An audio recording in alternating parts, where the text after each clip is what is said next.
درود بینندگان عزیز، برنامه اخبار آزادی را مستقیما تماشا دارید. امروز دوشنبه 24 دکبر است و من عبدالله اشرف هستم همراه شما. امروز در برنامه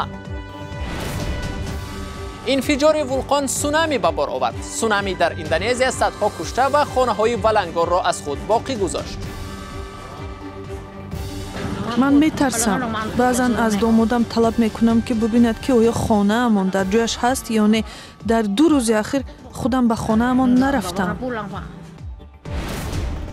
راه وسیع شود اما جبرانش را دهید. ساکنان 2 کنار راه خیابان سعدی شیرازی برای اموال تخریب شدهشان جبران پولی بیشتر طلب دارند. کجا خواهی رفت جلوت کن؟ کارمان نیست، چیزمان نیست، تسا خواهی میشکنیم خودماش کنیم که یگان تا غیشتش زنده نمیمونه. ارچه 27 متری و 2 کنچه های جشنی. سیر دوشنبه سال نوی همراه با خبرنگار رادیوی آزادی.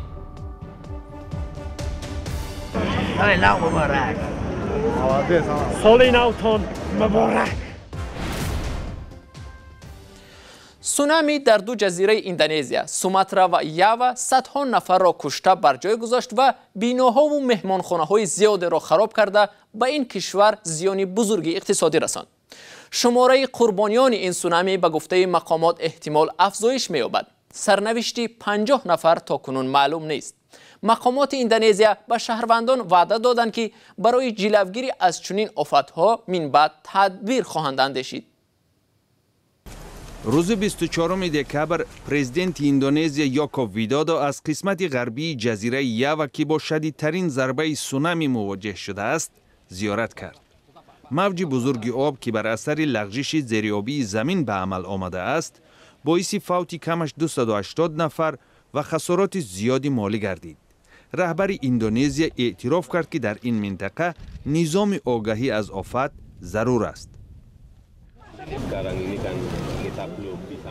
حاضر ما نمیتوانیم خلاصه برآوریم. احتمال زمین جنبی باعث سونامی شده باشد ولی این دقیق نشده است. در آینده اگنتی هواسنجی تجهیزات آگاه کننده تقدیم خواهد کرد که هر نفر علاویده را از آفت آگاه می‌کند.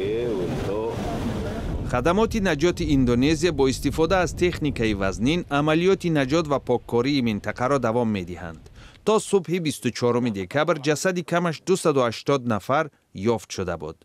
اگنتی هواسنجی اندونزی تصدیق کرد که فروریزی بخشی از ولکان آنک کرکاتاو باعث سونامی یا خود موج 2 و یا 3 متره شد که شام 22 دکبر به جزیره های سوماترا و یاوا آسیب رساند.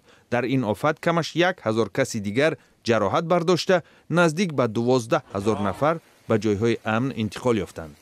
ساکنان ساحل کریته ولایت بنتین اندونزی ابراز داشتند که کسی آنها را از ضربه سونامی آگاه نکرد. مقامات ساکنان دهات نزد آب را به تپه‌ها کوچانیدند زیرا خوف سونامی تکراری از بین نرفته است. من میترسم. بعضا از دامادم طلب میکنم که ببیند که آیا خانه امان در جایش هست یا نه. در 2 روز اخیر خودم به خانه امان نرفتم. ماه سپتامبر امسال در نتیجه زمین لرزه و سونامی در شهر پالو در جزیره سولاویسی 2500 نفر کشته شدند. 26 دکبر سال 2004 سونامی عظیمی که از اقیانوس هند برخاست در اندونزی، شریلانکا، هند، تایلند و چند کشور دیگر 230,000 نفر را هلاک کرد.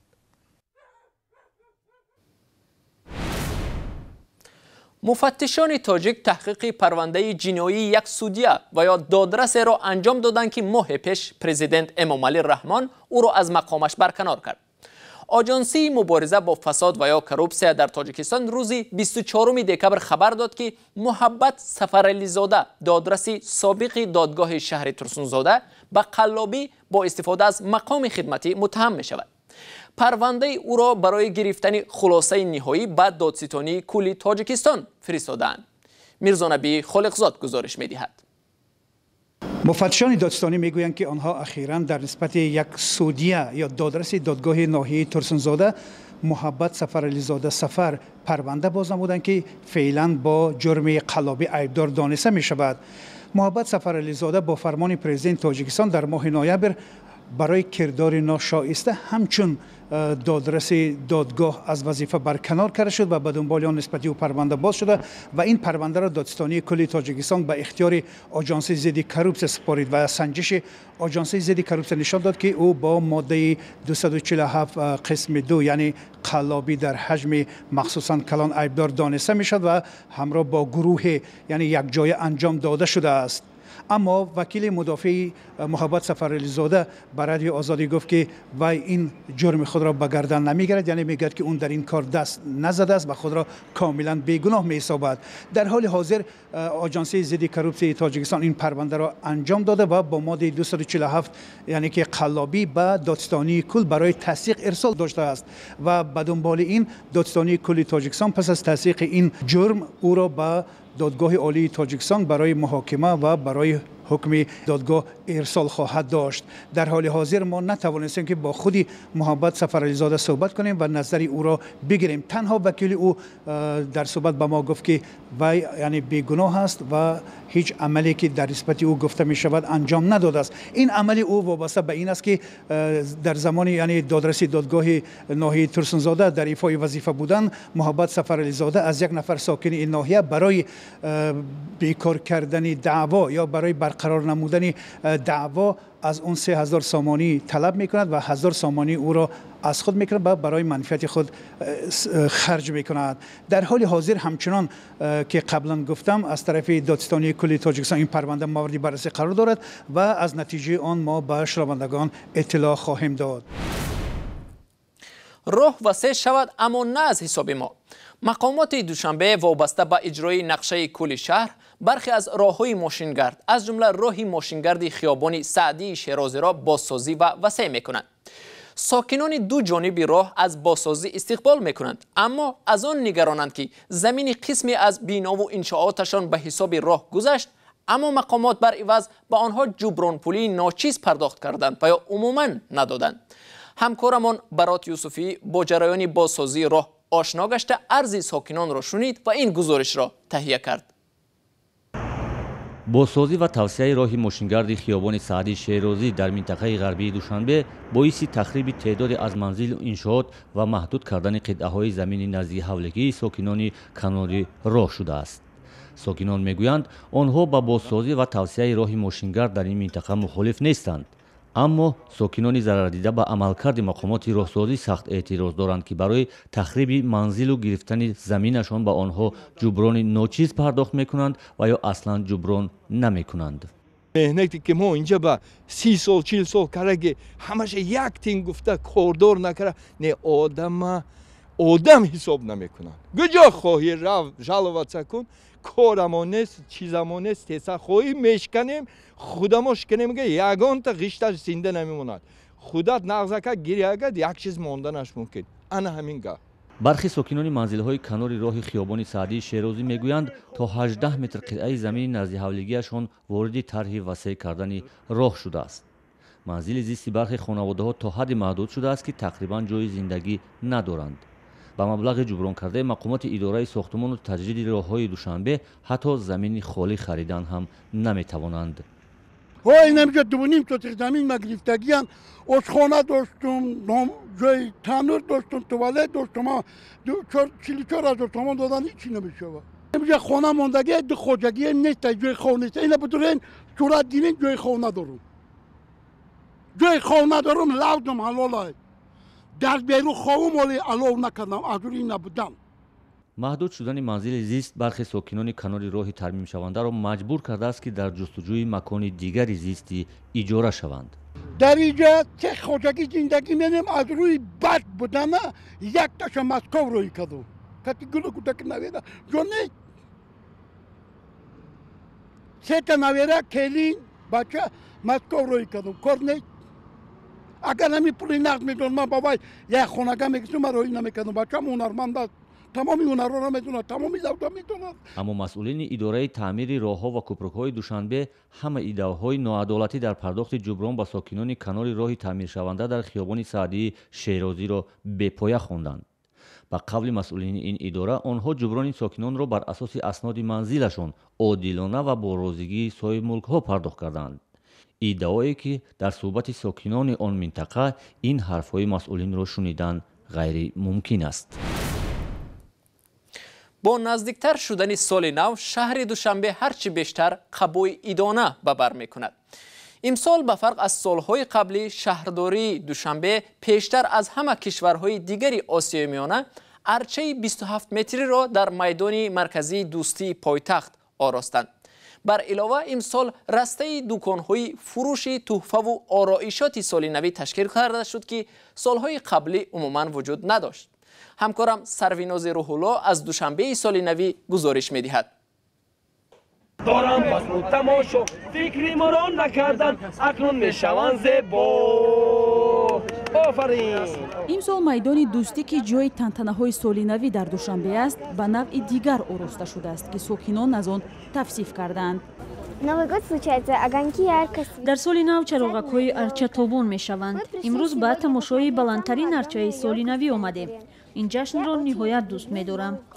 ویژگی اصلی کوچه مرکزی پایتخت این سال در سال نو و راه اندازی آن همین یک شهرکی مخصوص سال نوی یا نمایشگاه ویژه فروش انواع سال نوی، خوراک‌های تیز تیار و کلچه‌خندها هست. در دکان‌هایی که از درآمدگاه باغ رودکی تا چهارراهی نزد مجسمه اسماعیل سامونی دوام یافتند، فروشنده‌ها با نقاب و لباس‌های گوناگون مشتری‌ها را پیشواز می‌گرفتند. این بابای برفی هم برای من می‌خواند. سال نوتان مبارک. در خیابان رودکی این چهره‌های افسانه‌های مردمی را دیدیم که ساکنان را دلخوش می‌کردند، البته به عوض گرم کردن کیسه‌هایشان. شمار هنرمندان کوچکی برای این روز برنامه‌های گوناگون تهیه کردند. این سال زیادتر از پارسال است. برای وقت گذرانی وقتمون خوش گذره گفته به اینجا می‌آییم و کمی خوش گذرانی می‌کنیم. این بابای برفی روزهای سرکاریش را پس سر می‌کند. برای او که مخفی ماندن نامش را از ضرورت جشن می‌شمارد، مراسم‌ها در خیابان مرکزی چند روز بروقت‌تر از سال‌های پیشین آغاز یافتند و شمار باباهای برفی چون او بیشتر شده است. بسیار جای با ما ارچه‌های زیبا موندن و رستا خوشروی.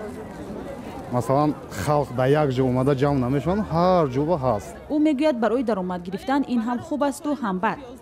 درازی وقت بیشتر برای پولکارکنی شرایط فراهم می‌آورد و شمار زیادی رقیبان باز از اون نیروی بیشتر می‌خواهد. به هر صورت بر این است که فایده این جشن به همه می‌رسد. جای رفته‌های بابای برفی و چهره‌های افسانه‌ای پایگاه بزرگترین ارچه سال نوی است که امسال درازی آن به 27 متر رسیده است.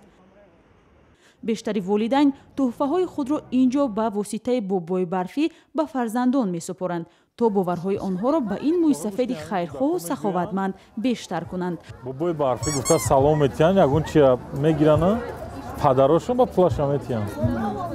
یعنی باور دارن که بابای برفی هست، نه اون نرمالی میکنن.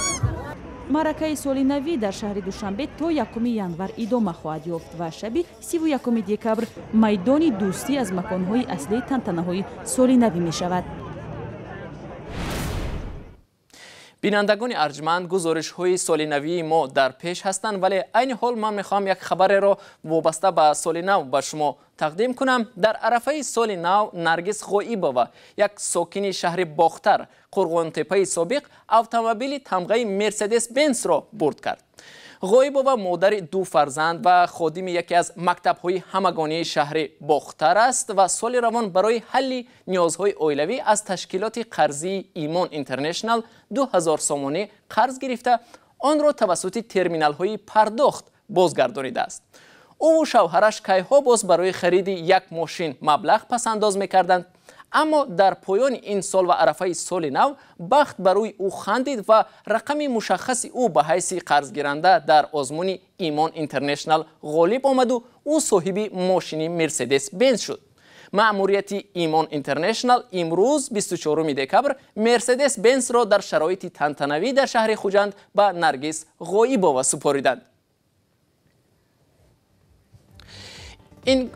این گزارش آخری برنامه امروز بود. خبر و گزارش های از این بیشتر را در سامانه www.azadi.org و یا صحیفه رادیو آزادی در شبکه‌های اجتماعی فیسبوک ادنا کلاسیکی می توانید مطالعه کنید. خداحافظ.